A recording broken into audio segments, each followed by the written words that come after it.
శుభం వ్యాధసి గురుభ్యో నమః. వృషభ రాశి వారికి డిసెంబర్ 1వ తారీఖు నుండి 15వ తారీఖు వరకు ఏ విధంగా ఉన్న విషయాన్ని మనం విశేషంగా తెలుసుకోవడం ప్రయత్నించేద్దాం. వృషభానికి తృతీయంలో బృహస్పతి ఉన్నాడు, చతుర్థంలో కేతు, అలాగే షష్ఠ స్థానంలో బుధుడు, సప్తమంలో శుక్రుడు, రవి, కుజుడు 3 గ్రహాలు కూర్చున్నాయి.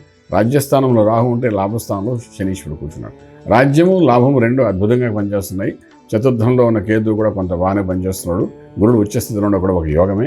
ఇవన్నీ ఒక ఎత్తుంటే 7వ ఇంట్లో అన్ని అంటే ఇప్పుడు శత్రుక్షేత్రంలో ఉండి శత్రువుతో కలిసి అగ్నితత్వం కలిసి రవితో కలిసి శుక్రబలం అనేది తగ్గింది. అంటే కాన్ఫిడెంట్ లెవెల్ కొంతవరకు తగ్గిపోయి మీకు కేవలం ఉద్యోగ ప్రయత్నాలు అయితే గట్టిగా చేయకండి. ఎందుకంటే కాన్ఫిడెంట్గా ముందుకు వెళ్ళాలి. ఎక్కడికి వెళ్ళినా ఏ కంపెనీలోకి వెళ్ళినా. సో చేయకుండా ఉన్న ఉద్యోగంలో కాన్ఫిడెంట్గా ఉండడం ప్రయత్నించండి.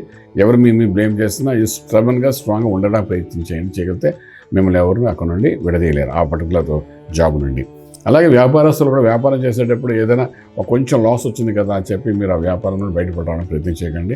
ఎవరో మిమ్మల్ని ఇన్సల్ట్ చేశారు కానీ పార్ట్నర్స్ మీకు తగాదాలు వచ్చాయని కానీ ఎందుకు ఇదిరా బాబు ఇలా చేయాలి ఎన్నాళ్ళు చేయాలి వదిలేసుకుంటే బాగుంది కదా అటువంటి నిర్ణయాలు మాత్రం తీసుకోకండి. ఎందుకంటే ఇది ఓన్లీ మీ రాశిచక్ర శుక్రుడు వీక్ ఉన్నాడు కాబట్టి ఇలా అనిపిస్తుంది. ఇది only temporary issues, nothing to worry about it.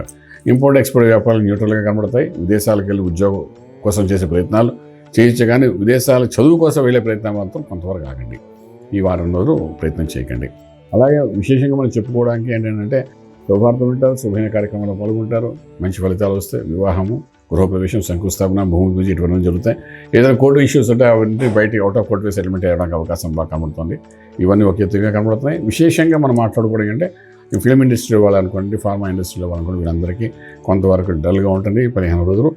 అదైతే శుక్రుడు వీకే ఉన్నాడు కాబట్టి వీటన్నిటిని అధిగమించడానికి ఆరోగ్యం మహాభాగ్యం దాని గురించి ఆలోచించడం మంత్రమే శరణ్యం అంటాం. ఏ మంత్రం చదవాలనే విషయానికి వచ్చినప్పుడు విశేషంగా ఇక్కడ ఏంటంటే అమ్మవారి అనుగ్రహం పొందడానికి ప్రయత్నం చేయాలి. దీని కాబట్టి చండీ మంత్రాన్ని కానీ చండీ సప్తశతి పారాయణం చేసుకోవడానికి ప్రయత్నించండి.